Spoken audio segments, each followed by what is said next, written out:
Baik, Assalamualaikum warahmatullahi wabarakatuh.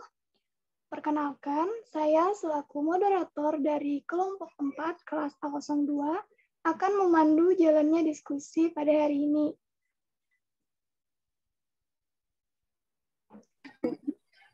Next.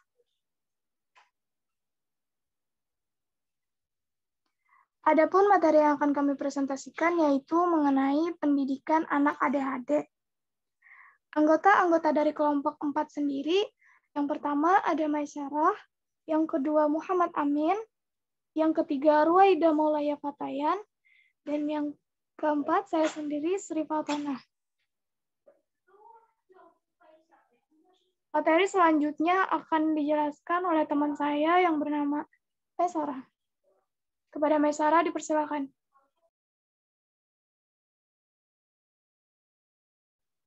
Pada materi yang pertama ada pengertian ADHD. Jadi, ADHD adalah singkatan dari Attention Deficit Hyperactivity Disorder. Hal ini biasanya digunakan untuk menggambarkan anak-anak yang memiliki 3 jenis masalah utama, yaitu perilaku yang terlalu aktif atau hiperaktif, perilaku impulsif, dan kesulitan memperhatikan atau kesulitan dalam berkonsentrasi. Karena mereka terlalu aktif dan impulsif, anak-anak dengan ADHD ini sering merasa sulit untuk diterima di sekolah. Seringkali mereka juga bermasalah dalam bergaul dengan anak-anak lain. Kesulitan-kesulitan ini bisa berlanjut ketika mereka tumbuh dewasa, apalagi mereka tidak mendapatkan bantuan sesuai dengan kebutuhan. Yang kedua ada pendidikan anak ADHD.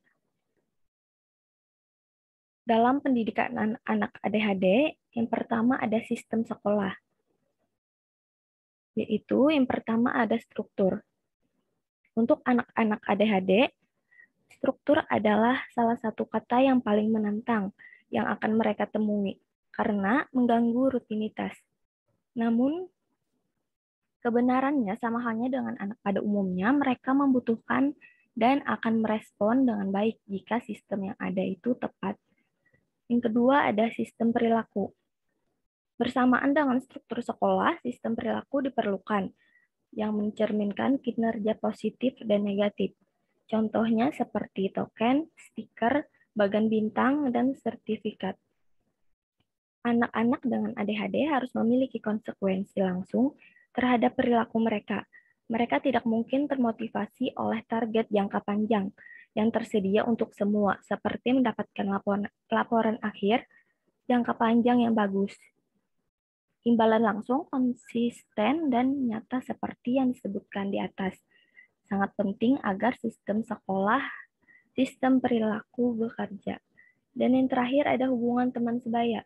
Anak-anak dengan ADHD mengalami sejumlah masalah dalam kelompok pertemanan, ketidakmampuan mereka untuk membaca sinyal, dan isyarat komunikasi. Isyarat yang sebagian besar dari kita anggap remeh adalah faktor kunci, belum lagi kurangnya kontrol atau regulasi atas perilaku spontan dan impulsif mereka. Selanjutnya akan dijelaskan oleh Faya. 2. Pengajaran dan pembelajaran. A. Diferensiasi. Metode pengajaran tradisional kemungkinan akan menyulitkan anak-anak dengan ADHD dalam mengikuti kegiatan pembelajaran. Hal ini terjadi karena guru tidak banyak bergerak, masih menggunakan kapur tulis, sehingga dinilai gagal dalam memenuhi kebutuhan anak ADHD yang memiliki gaya belajar kinestetik. B. Fleksibel. Anak dengan ADHD membutuhkan aturan dan rutinitas. Harapan kepatuhan total akan menyebabkan konflik, membangun hubungan jangka panjang antara guru dan anak. Dalam kasus anak-anak dengan ADHD, membutuhkan struktur yang ketat dengan tingkat fleksibilitas yang tinggi. C. Penguatan positif. Penghargaan terhadap motivasi yang ditunjukkan oleh masing-masing perlu diberikan walaupun guru kesulitan untuk menemukan motivasi pada anak. Jangan takut untuk bertanya kepada anak, melibatkan orang tua, dan menawarkan berbagai bentuk hadiah dapat dipilih untuk mempertahankan minat. Next.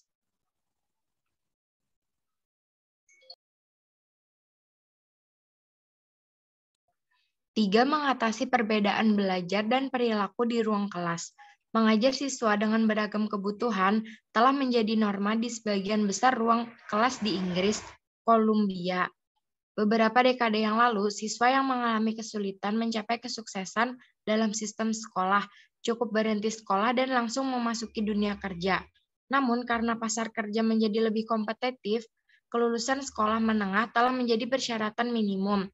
Pengajaran yang efektif membutuhkan pertimbangan perbedaan siswa. Tantangan bagi para guru adalah memberikan setiap siswa dengan kegiatan belajar yang mengenali dan menghargai keragaman latar belakang dan pengalaman, memberikan tantangan dan kesuksesan, mendorong pertumbuhan, melibatkan siswa sebagai pembelajar aktif sesuai usia, dan meningkatkan konsep diri.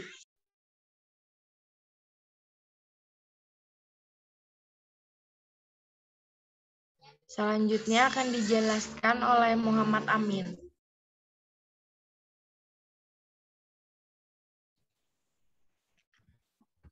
4. Manajemen anak ADHD.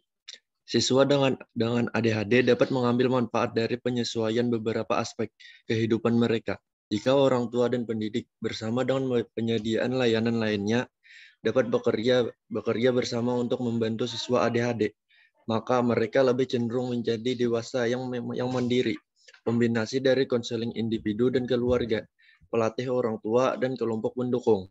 Program pendidikan yang terstruktur dengan tepat dan kadang-kadang pengobatan dapat direkomendasikan. Next.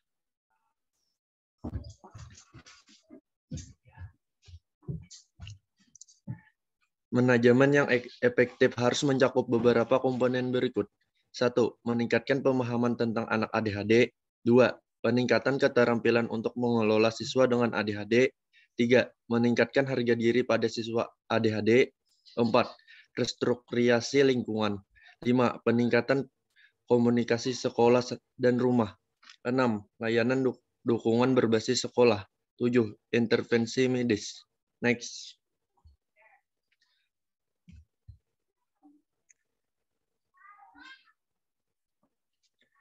Kesimpulannya, ADHD adalah singkatan dari Attention Deficit Hyperactivity Disorder. Hal ini biasanya digunakan untuk menggambarkan anak-anak yang memiliki 3 jenis masalah utama, yaitu perilaku terlalu aktif atau hiperaktif, perilaku impulsif, dan kesulitan memperhatikan atau konsentrasi. Karena mereka terlalu aktif dan impulsif, anak-anak dengan ADHD sering merasa sulit untuk diterima di sekolah. Oleh karena itu, anak ADHD membutuhkan pendidikan khusus. Adapun pendidikan untuk anak ADHD yaitu bisa melalui sistem sekolah bagi anak ADHD yang meliputi struktur, sistem perilaku, dan hubungan teman sebaya dalam hal pengajaran dan pembelajaran. Beberapa elemen yang harus diperhatikan dalam pembelajaran anak ADHD adalah diferensiasi, fleksibilitas, dan penguatan positif. Juga ada beberapa pertimbangan dalam mengatasi perbedaan belajar dan perilaku dalam kelas, yaitu sebagai berikut. Kolaborasi internal, pengalih tanganan ke tim berbasis sekolah, pengalih tanganan ke layanan berbasis wilayah, dan pengalihan tanganan orang tua ke layanan berbasis masyarakat.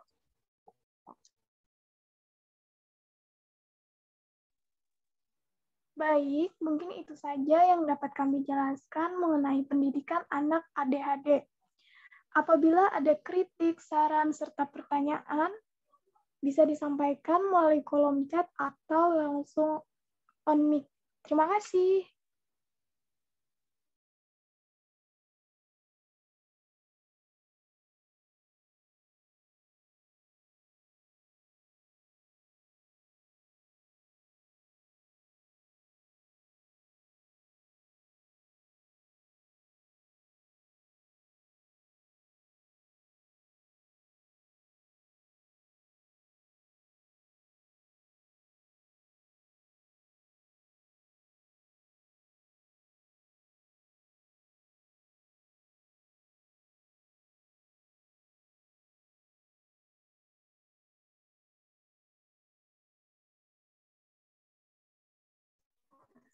Baik, karena sudah ada beberapa pertanyaan di kolom chat, izinkan kami untuk berdiskusi untuk menjawab pertanyaan-pertanyaannya. Kami menjawab pertanyaannya membagi menjadi 2 sesi. Sesi pertama 3 pertanyaan dan sesi kedua 3 pertanyaan.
Baiklah, saya akan menjawab pertanyaan dari Alvina Damayanti. Restrukturisasi sendiri adalah upaya untuk memperbaiki hal yang sudah ada dan ingin menciptakan hal yang dibutuhkan dan diperlakukan agar menjadi lebih baik. Jadi, restrukturisasi lingkungan mengandung arti untuk meningkatkan, memperbaiki kebutuhan lingkungan anak agar menjadi lebih baik. Untuk melaksanakannya, dengan cara selalu menggunakan ekspresi yang terlihat memberikan hal positif untuk anak, menunjukkan kasih sayang yang lebih banyak, mengetahui pertemanan anak, apakah anak memang berteman dengan baik atau tidak, lalu juga bisa dengan cara menanamkan nilai moral kepada anak.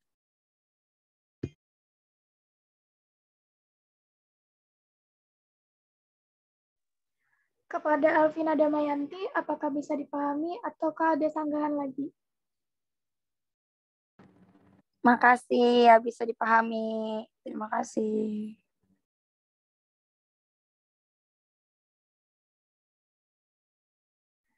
Selanjutnya, saya akan menjawab pertanyaan dari Selvina Ajijah. Yang pertanyaannya, seperti yang kita ketahui bersama bahwa anak ADHD memiliki masalah dalam perilaku yang terlalu aktif atau hiperaktif, juga perilaku impulsif. Bagaimana strategi yang tepat dalam membantu mereka mengatasi hal ini? Jawabannya, strategi khusus untuk membantu anak ADHD mengatasi kesulitan hiperaktifnya yaitu meliputi menekankan perbedaan mode antara di dalam kelas dan di luar kelas. Yang kedua, memungkinkan ada waktu bagi anak menenangkan diri sebelum memasuki kelas. Yang ketiga, menciptakan suasana kelas yang tenang.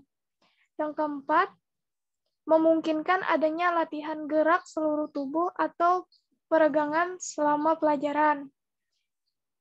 Yang kelima, menggunakan time out, memisahkan anak dari kelompok dan memungkinkan anak menyadari kesalahan yang dilakukannya. Yang keenam, jika memungkinkan, beri peluang kepada anak untuk melepaskan energi berlebih. Lalu, strategi khusus untuk membantu anak ADHD dalam kesulitan dalam impulsifnya meliputi 1. Meningkatkan kesadaran anak tentang bahaya potensial seperti saat menggunakan peralatan seperti gunting atau peralatan-peralatan tajam lainnya. Yang kedua, kerja berpasangan dan atau dukungan dari model yang positif. Yang ketiga, program manajemen perilaku. Yang keempat, menetapkan target yang diatur waktunya atau penggunaan pengaturan waktu. Kepada Selvina Ajija, apakah bisa dipahami? Baik, sangat bisa dipahami. Terima kasih. Sama-sama.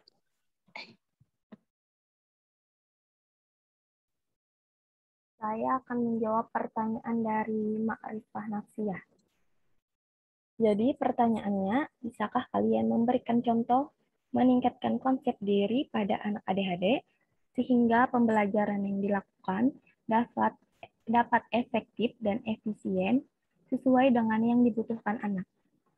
Jadi, contohnya adalah dengan menggunakan konsep CBT atau nama panjangnya yaitu Cognitive Behavioral Therapy, yaitu treatment yang digunakan untuk mengintervensi pemikiran yang mengalami disfungsi, perilaku maladaptif, dan proses kognitif untuk menentukan goal setting. Konsep dasar CBT ini adalah manusia akan bertindak persis seperti apa yang dipikirkannya. Peran CBT bagi anak ADHD untuk meningkatkan kontrol diri dan kemampuan memecahkan masalah melalui contoh, role-playing, dan self-instruction. Jadi melalui konsep tersebut, pembelajaran anak dapat berjalan dengan lebih efektif karena sudah mencakup semua yang anak butuhkan dalam memenuhi pembelajaran yang sempurna. Untuk Ma'rifah, apa dapat diterima? Ya, dapat diterima. Terima kasih, Sarah. Sama-sama. Baiklah, saya akan menjawab pertanyaan dari Siska Alpiana.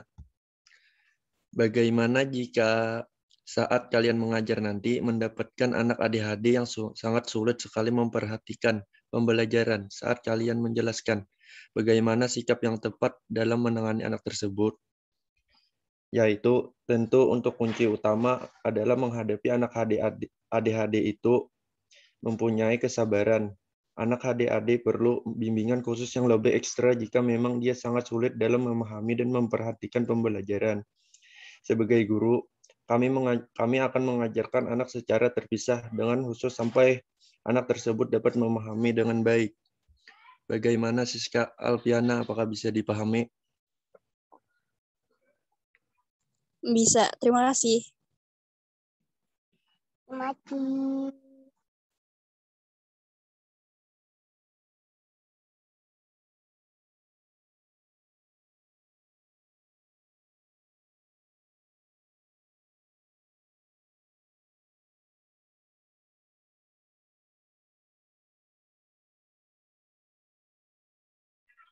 Baiklah, saya akan menjawab pertanyaan dari Tika Oktaviani.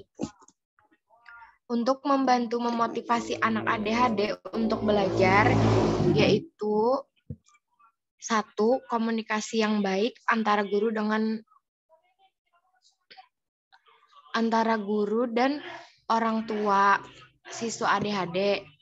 Karena untuk mengatasi anak yang memiliki gangguan kesehatan ADHD, sangat diperlukan komunikasi yang baik antara guru di sekolah dan orang tua. 2. Membantu anak menemukan kelebihannya dan mengembangkan bakatnya tersebut. Sama seperti anak-anak lainnya, anak penderita ADHD juga memiliki kelebihan bakat serta impiannya. 3. Menerapkan aturan serta konsekuensi secara perlahan. Guru dapat memberikan aturan beserta konsekuensinya untuk anak ADHD secara verbal atau tertulis. Karena cara tersebut mudah dimengerti. Guru juga dapat memberitahu daftar tanggung jawab yang harus dipenuhi oleh anak-anak ADHD di sekolah.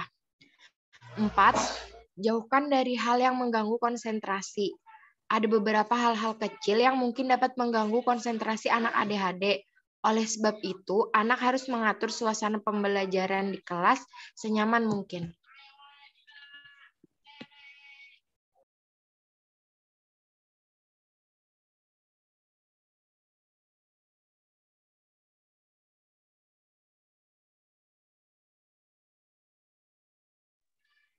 Izin menambahkan jawaban dari Ruwaida Maulaya Fatayan tadi mengenai bagaimana cara memotivasi anak ADHD.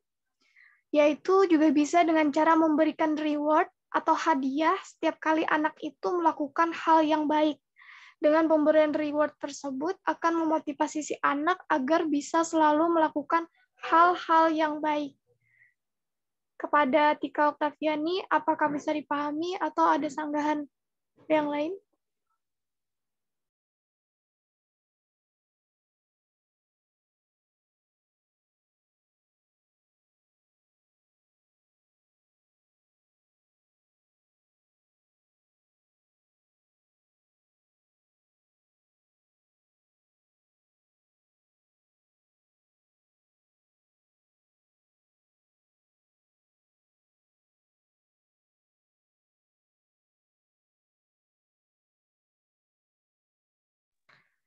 Baik, selanjutnya saya akan menjawab pertanyaan terakhir dari Dawiyah Febrianti.